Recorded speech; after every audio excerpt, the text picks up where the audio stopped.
Now, this might not be a popular opinion, but it's my opinion and I'm right.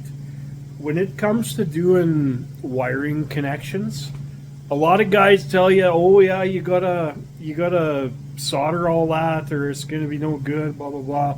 I think that's crap. For one thing, every one of those connections inside those plugs is all crimp connections, and they're done well. And I mean, the OEMs have been using crimp connections on stuff forever. With That's usually not the problem. If you got wiring problems, it's not usually in the crimps. So anyway, what I do is I use a regular butt splice and I skin it out and I just use the inner metal portion and then I heat shrink over top of that. If that doesn't make sense, just let me show you what I mean.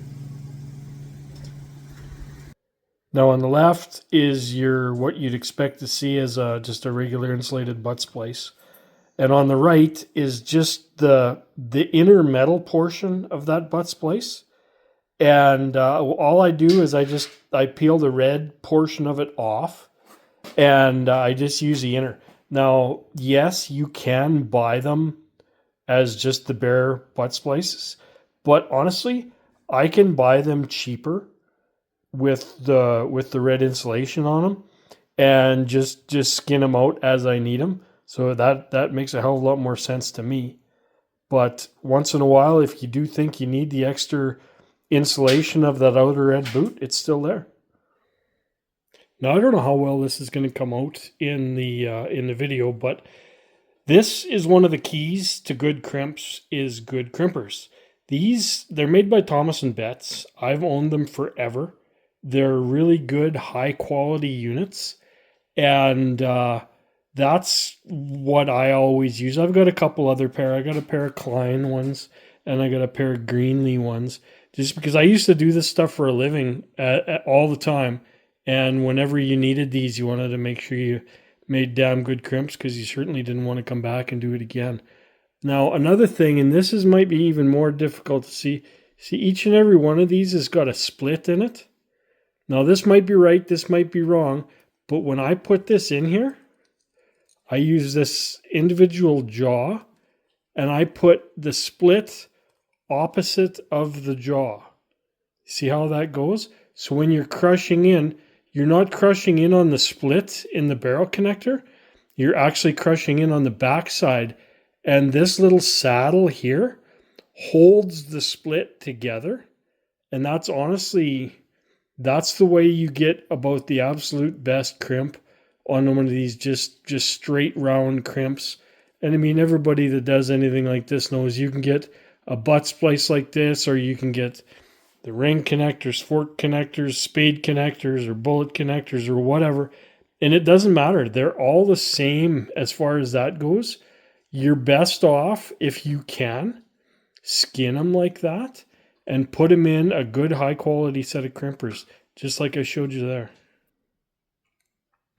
So now this is part of the adapter that I bought with the kit.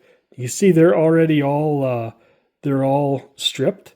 So you just pull this away, and I always like to give these a nice little twist just to make sure you don't get an errant strand sticking out somewhere where you don't want it, and possibly causing a short. Now this, especially on this yellow wire, that's battery power. So you want to make sure that this is all insulated as good as possible. Now remember, the way I had that in there, you're not going to be able to see it that good, but whatever. You have to trust me. Slide this in there. You know exactly how far it goes, and you can see that it's in there and it's fully connected. Crimp that down nice and firm. And honestly, with these really good pliers, it don't take hardly any hand strength at all. And you get a really nice, solid crimp that you can be confident in that sucker. I tell you that. Now, another thing too, don't forget, because of the fact that I've got already pre-terminated plugins on both ends of this, I had to make sure I need some heat shrink on there. I got to slide that over before I connect the other side. When I cut these, I cut them so that they're about 3 times, maybe for sure 3 times the length of the barrel, and I do my best to make sure when I shrink them, they're dead center in the middle. And honestly, that's as good a connection as you're ever going to get. If you can find the heat shrink that's got a little bit of basically the equivalent to hot glue inside of it that seals in and basically weatherproofs your connection, that's better. They definitely hold a little better, but it's not really necessary. It's just one of those. It's more of a nice to have than a need to have. I'll say that. Now, when it comes to strippers, I'm kind of of the same opinion with strippers as I am with crimpers. I would never honestly use the crimpers that are on a pair of strippers. If you see how thin the metal is on those strippers, they're just not. There's no way they're sturdy enough to do what something like this that's nice and thick and sturdy. There's just no way that one can do what the other can do.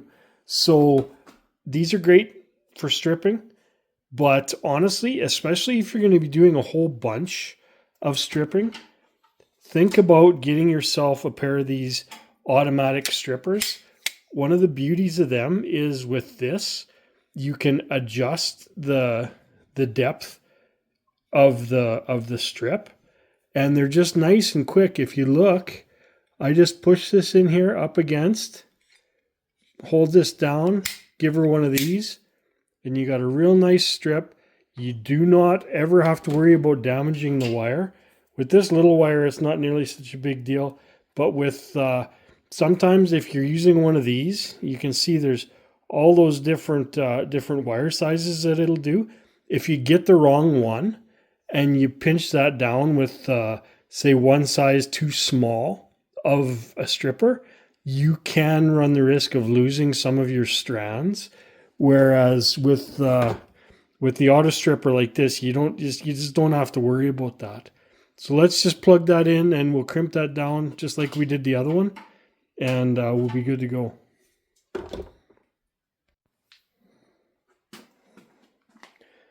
So a big thing, especially if you're a freaking blind old man like me, now that you see this little divot is there, see the little divot is there in the crimp, just line this up the same way so you know that you've got the crimper in the right spot. Of course, this is gonna tangle up on me like all down, but twist these up just like we talked about before. Slide them in here.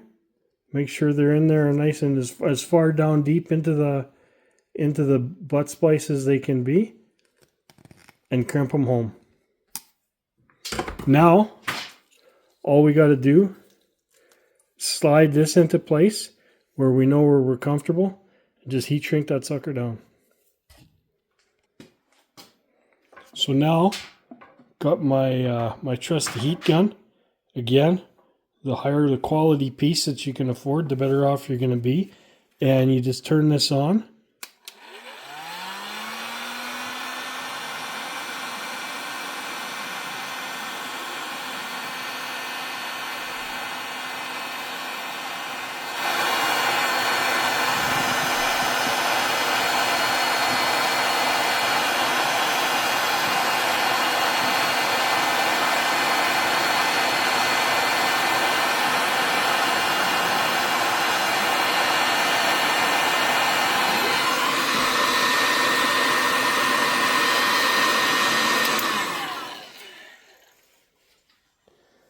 Quote my dad and how many other people when they're tying down vehicles, that ain't going anywhere.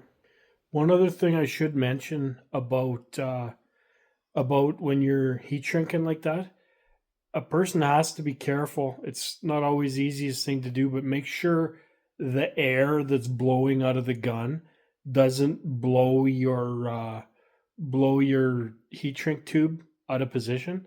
Because, I mean, until it starts to shrink, it's on there pretty loose. So sometimes it's not the easiest thing, but just do your best to make sure it is where you want it when it starts to shrink. Otherwise, you're cutting it off and starting over. Like I said before, sometimes that's not even an option because you have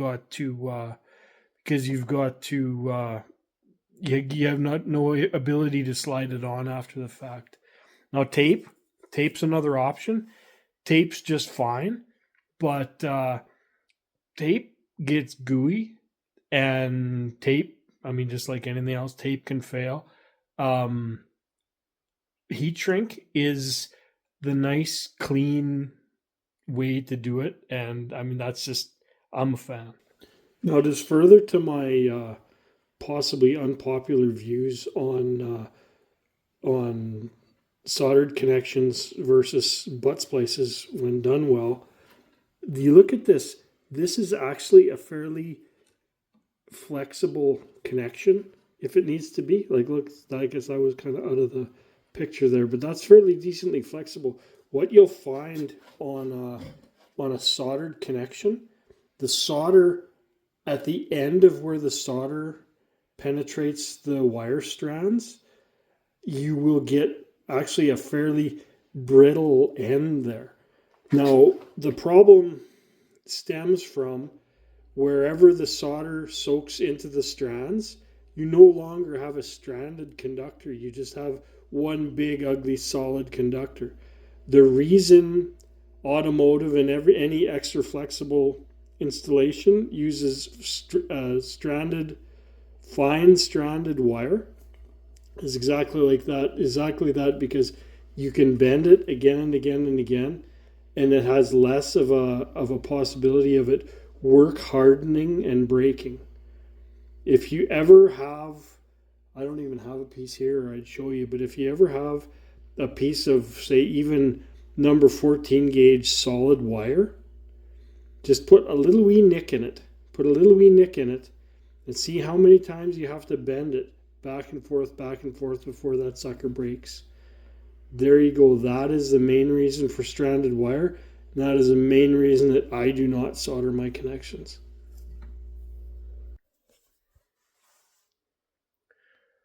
So in case anybody's wondering, in case anybody wants to argue, you're welcome to.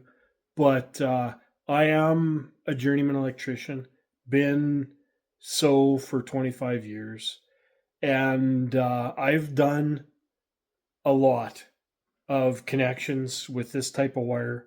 I've done all sorts of industrial controls type of wiring and soldered more connections than you can imagine. I've been trained to do it. I know how to do it.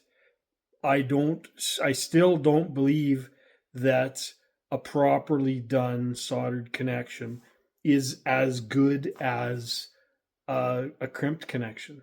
I worked on mining machines underground before, and the soldered connections fail more so than the crimped connections. That's a real high vibration, freaking gross, hazardous atmosphere, and nobody wants anything breaking any more than they have to, because, I mean, you're putting yourself in harm's way going down there to fix it, anything. So that's kind of where my background is from. That's where I've come to these opinions from. And if you disagree, if you think I'm wrong, if you think there's some other way that I could be doing things better, put something down in the comments. Tell me what you think I'm doing wrong. But for now, I'm going to carry on this way. And like I say, even with automotive, I've got automotive connections in vehicles that I still own that were done 20 plus years ago, and they've never given a lick of trouble. So it's going to be pretty tough to convince me that this isn't the right way to go. Anyway, appreciate y'all watching. If you like this kind of thing, maybe think about subscribing to the channel. Don't cost you nothing. Thanks for watching.